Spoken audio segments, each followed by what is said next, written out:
ebele mingi batiki biso mingi ba toyekopesa merci mpona 2020 sena bolaike nde tokomi na suka toyekopesa merci mpona 2020 sena ngolu na ye nde tokomi na suka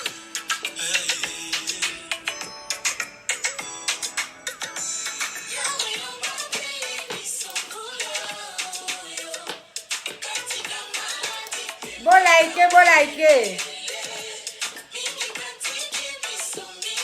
Patrick, bonjour. Nasepeli komona yo. Tolo bakombo nyonso mobimba. Patrick Awanzi. Plateforme. Bashalom. Toko a mwa 10 nsima tobanda.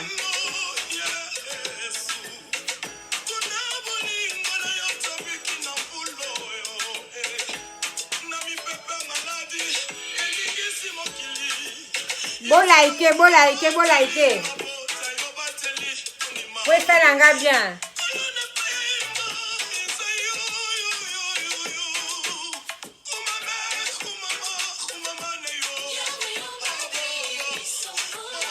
Toko a mwa 10 po tobanda. Masolo eza ebele lelo.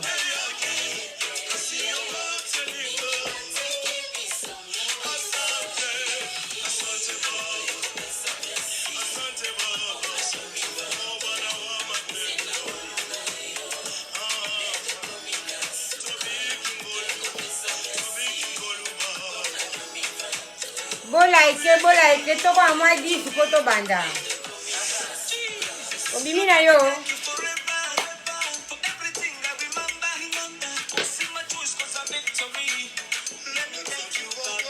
Bolaike.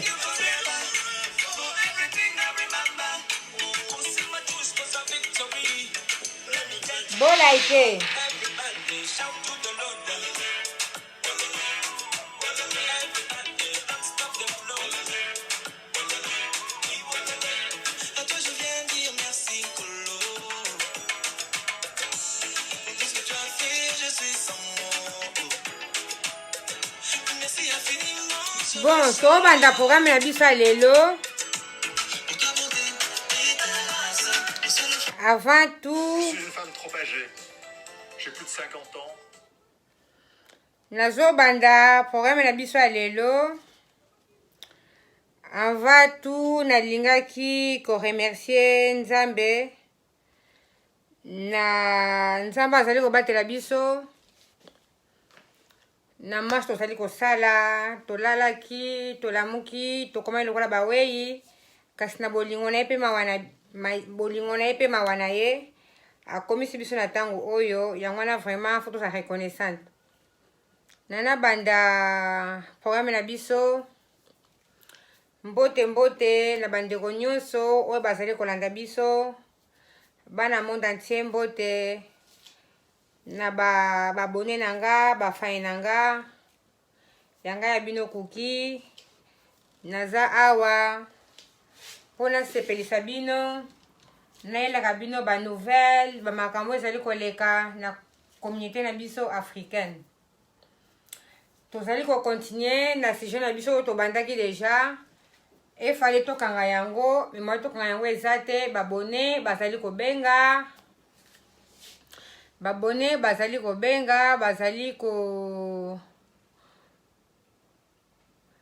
kobenga, balobi ke no to continuer na sujet wana.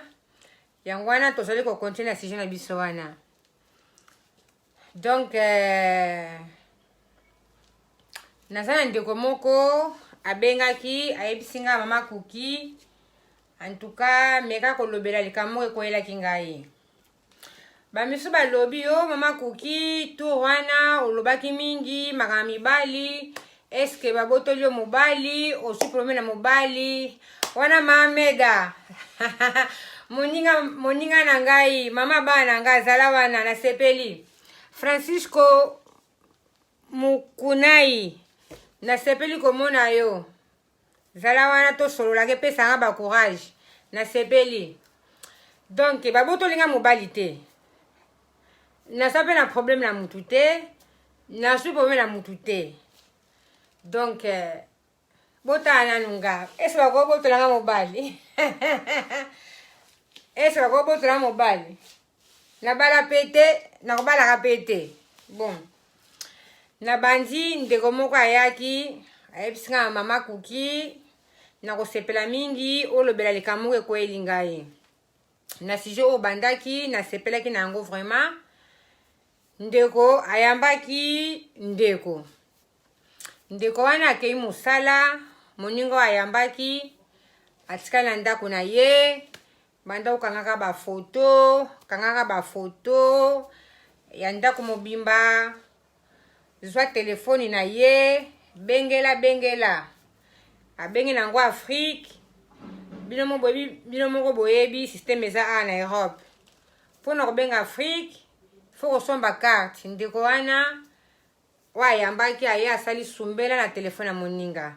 Azwi bafoto nyonso akangaki na ndako na ye, atindi na Afrique. Epesi pression moko mabe na libota na ye. Donc nalinga na benda matoi na bato tozali koyamba, to profiter te na sima moninga akei mosala, yo na sima ozwa telefone na ye, obanda kobengelaka yango, eza malamu te. Ou bien ozwa bafoto ya ndako na ye, otinda na Afrique, eza malamu te. Wana babengaka motema mabe, keto nde likambo. Mama Kuki toujours azali konyata sete na likambo ya keto. Keto eza langage moka ba Congo. Elakisi motema mabe, jalousie, eza malamu te. Totika kozalaka keto na biloka mininga. Yango wana likambo ndeko wana lobela yenga, ni kolobela bino to changer. Ezala yo bayambi yo. Donc atovanda kaka na poto. To sala keba na ba photo tozali kokanga. Tango musumu ninga jamais atia photo ndako na ye na WhatsApp na Facebook. Yo kangi photo na ndako ndeko otie na Facebook. Epesi polémique na famille na ye, eza malamu te, totika biloko wana. Na sujet moka tozali ko continuer. Ndeko moko susu abengi nga na niveau Afrique. Likambo bandeko ezali kosala pasi makasi. Nebike ezali likambo moko ya lelo te. Makambo nyonso to okoki azali koloba, likambo sika eza te. Makambo nyonso eza deja kala. Bible basali yango lelo te. Bible pe eza kala. Banda Genèse ya Apocalypse eza ya kala, me totangaka kaka. Yango wana mama Kuki pa ye azala kolobela kaka makambo te eleka kala, nazala kolobela ngo kaka parce que kosala pasi. Platini nazo sepela, merci. Vanda nezo salanga bien. Mameda, ma copine propre à suivre, ezala wana ezo salanga bien.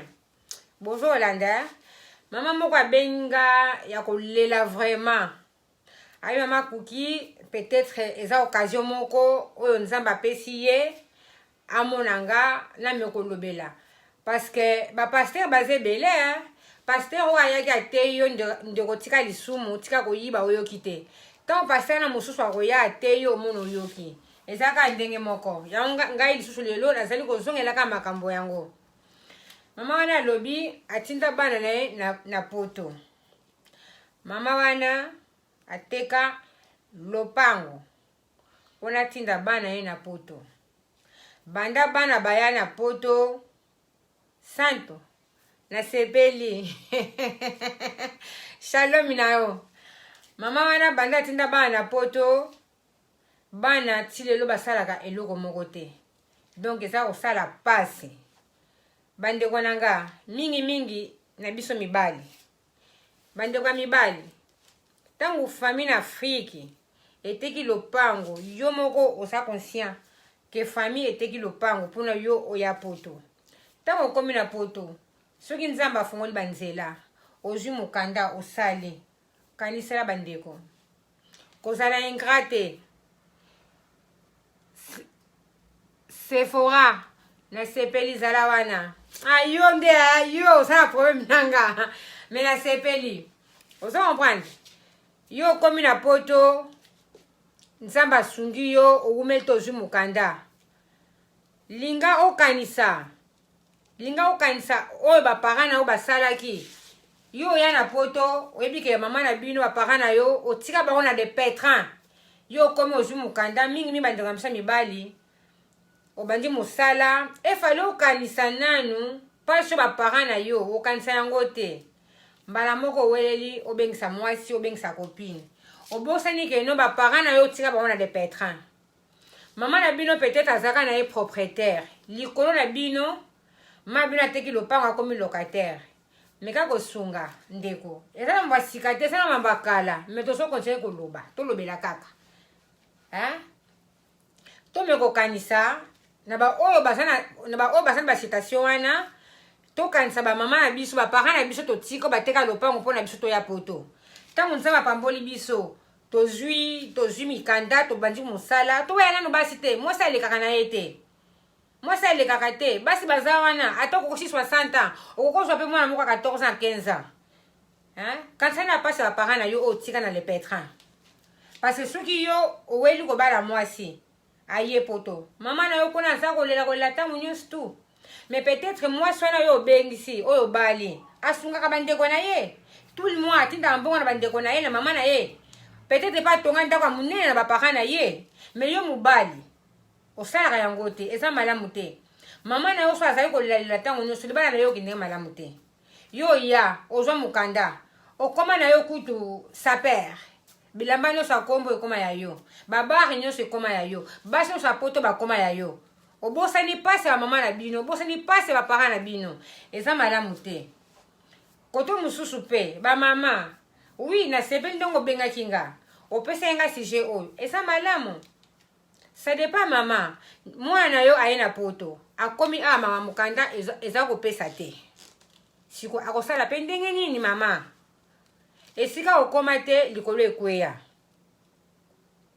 mama nayokaki yo tosololaki na yo metala mpe sansi mosusu ezosala pasi nebiki ana poto ate osala mokanda te omeya kodebrie bana mibali bobosalaka te kosunga bamama bopesa mama ata mwa 50 euros tous les mois te soko ozwi biso basi tosali mitema deja bamama toza deja bamama toyebi ke soki mama na ngai atikaki lopango mpo na ngai so nakomi na poto nakosala tu nameya koede mama na ngai Sephora nzala wana laikaka ezosala nga bien santo bozala wana mona bino ezosala nga bien ezopesa nga courage bozo comprendre likambo mosusu lelo kuki aye loyengo te parce que eza na makambo ezosala vraiment kuki pasi makasi likambo mosusu ezosala kuki pasi bandeko babengai ngai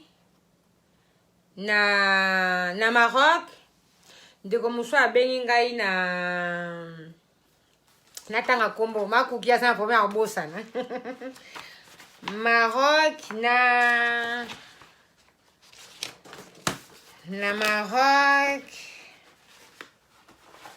na Turquie voilà ndeko na biso mwana aza ye na Afrique aza na ye bien kuna bien installé yo ye poto oza na posa obengisa ndeko na yo efale oluka moyen ayaka nzela direct yo ke kolukila ye aya nzela ya nzela ya mai ntango mpa koya nzela ya mai efale okontinue koede ye osundoli ye bandeko mingi baza na Turquie na Maroc baza kosisuicide mpo na nini pasi eleki pasi yo ndeko ozwaki ide ya kobengisa ndeko na yo aya aye nzela ya mai akomi na Turquie otindi mbongo gange na Turquie ameli ye ubie na Maroc ameli ye mbongo wana okotika ye bongo te parce que oyebi Maroc te ye aza lokola villageoise auti mboka ye ville auti Afrique auti Angola kisasa aye na Maroc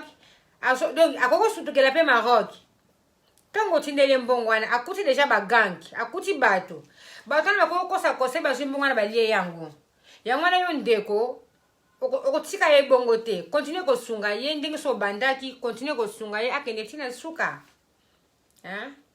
tobaluki pe yo ndeko babengisi okomi na Maroc destination na yo eza Europe kanga motema tika kobeta miso à gauche à droite yo beti miso à droite gauche à droite oke kozwa zemi siko ndeko na yo awa zaka na mbongo abengisaka yo mutu moko bokomi bale ndeko na so akosani akokosunga te ndeko na akokosunga te. Donc faut tosala keba nini tozolinga tosala nini tozolinga tosunga. Tango bandi lisungi na yo banda nango bande bandeli kende nango tina suka kokatana te, continue kosunga. Soki okatani ndeko wana soko na Maroc akosala ndenge nini? Bandeko ebele bazoko se suicide kuna na Maroc, bazoko miboma parce que ndeko na abengisaki ye akomi na Maroc, mutu azokosunga ye te bosundoli ye. Tobenga na kotala likambo oyo mutu wana soki akufi ekosenga kaka bino moko bosala contribution entre bandeko mpo nzoto ezonga na Angola ou bien na Congo. Eza malamu te. Totala problème wana. Bandeko ebele bazwi ba AVC, bazwi ba thrombose, ba kufi parce que aza na Maroc efala kata nzela mai. So omoni ke okokosunga ndeko na ona nzela mai te kanka motema aina ye nzela direct. Akoma na Maroc yo za ko aider ye ozo ko aider ye te mbonga ndako akoka suko futa te na mwa mwasa usani. Akoma usani kindumba na kintu abanda kosala azwaka zemi te azwi pe zemi. Chaleur mama Rite motema pa fidèle zala wana ezosala nga bien namonaka yo. Bozomona donc tolinga mpenza totala likambo oyo eza malamu te.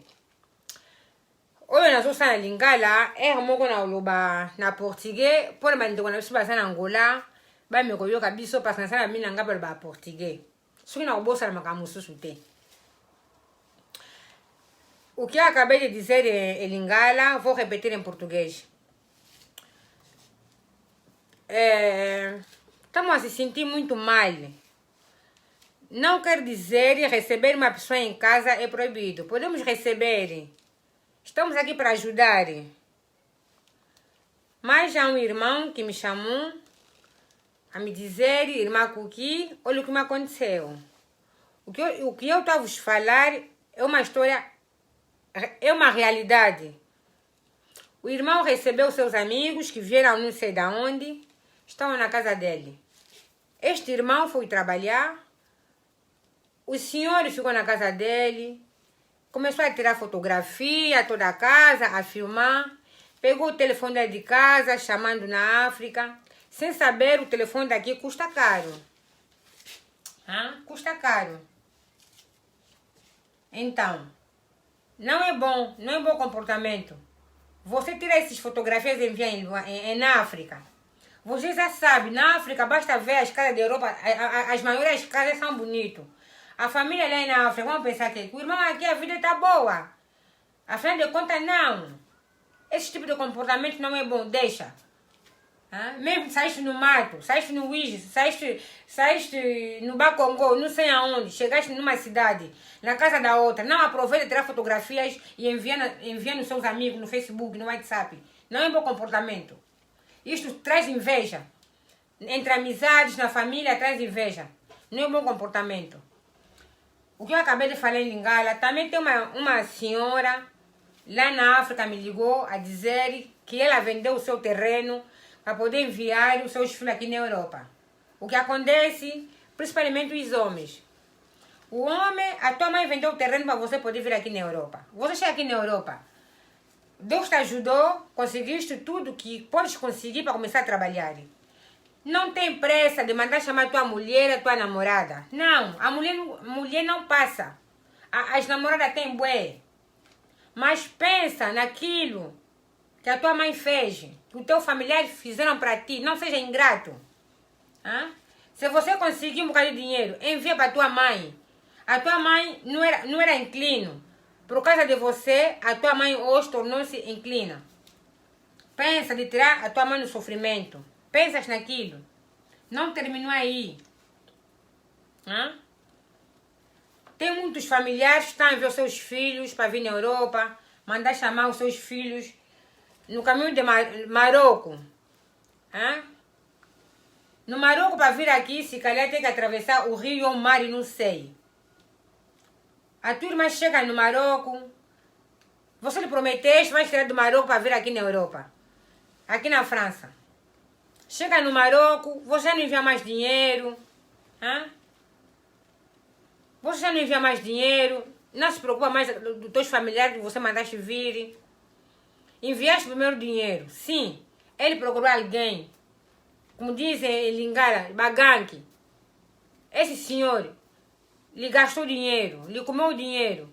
Ela já não tem como viver. Você não vai lhe abandonar porque o primeiro dinheiro que você enviaste, ela gastou. Se calhar ela não gastou. Alguém mesmo lhe recebeu esse dinheiro alimentício, você fazer os papéis para você poder ir. Essa pessoa gastou o dinheiro e desapareceu. Continua sempre a ajudar. Porque se a tua irmã, estes teus familiares que estão no Marrocos, morrerem, custa o custar, querer como não, vai fazer contribuição para o corpo poder ir na África, lá em Angola ou no Congo. Estão a entender? Então vamos ajudar. Se já começaste, já tem aquela ideia, aquele espírito de ajudar os teus familiares para sair do Marrocos, para sair no Congo ou em Angola, para poder vir no Marrocos ou numa outras terras que tu esqueceu o nome, para poder vir aqui na Europa, continua. Platini, italiana, Sepeli, Sarawana, merci. Sephora, Yonde Macambo. Você compreende? Então vamos continuar a ajudar. Agora, você não quer ajudar porque enviou o primeiro dinheiro, ela gastou, vou lhe abandonar. Se ela morrer, querer como não, vai querer ajudar. Isso não é bom. Vamos continuar sempre. Também você, irmã e irmãos, estás aí, no Marrocos ou não sei aonde. A tua irmã te mandou vir aí. Tenha paciência. Faz bem as coisas como deve se fazer. Não seja enganado. Procura boas pessoas para te ajudar a sair naquela terra, vir aqui. Porque o sonho todo africano é vir na Europa, na França, na Suíça, na Bélgica. Tenha paciência. Além Pemba, na Sepeli, Mokondia Bamama. Ngaiwana, merci. Estão entendendo? Vamos continuar sempre a ajudar. Porque se ela morrer, como eu acabei de falar, o corpo você vai se enviar na África. E você também que estás aí, tenha paciência. Não adianta começar a namorar a esquerda direita. Namorar a esquerda direita vai ficar grávida. A tua irmã só tem dinheiro para mandar chamar você sozinha. E você também, porque mana, estou grávida. A mana como vai ficar? Vai ficar fatigada. A mana vai falar, não estou contente. Estão entendendo? Este é as conversas que nós trouxemos hoje. Mas não vamos terminar aí, vamos sempre continuando.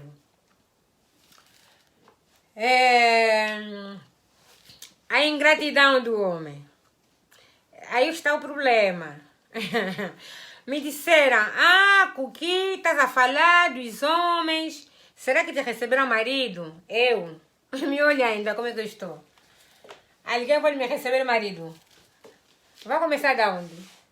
Não me receberá marido. Estamos a falar as coisas que nos acontecem. Estamos a falar. O que eu estou a falar, não há nada que é novidade.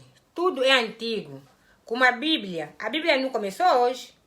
Do Gênesis e Apocalipse. Não é hoje. Todos os versículos estão lá naquela Bíblia. Nada que é novidade. Tudo é antigo. Mas depende. Aquele pastor veio te pregar, irmã Marcelina, deixa de roubar. Ela não ouviu. Mas haverá um outro pastor e vai lhe pregando, irmã, deixa de roubar. A irmã pode escutar. É a mesma coisa comigo. Aquelas já passaram, muitas irmãs já passaram a dizer, deixe desse tipo de comportamento. Não deixaram, mas aquela veio, a que veio a te falar, pode deixar. Essa foi a nossa conversa de hoje. A próxima vez, virei mais conversas. Aqui está a Cuqui Lopes. Estou aqui para vos trazer novidades. Estou aqui para vos ouvir. Estou aqui para vos agradar. Liguem mais vezes. Dão conversas. Estou aqui para falar disto. Tá a perceber, né? Estou aqui. Aqui é a Cuqui Lopes. Tchau. Até mais vezes.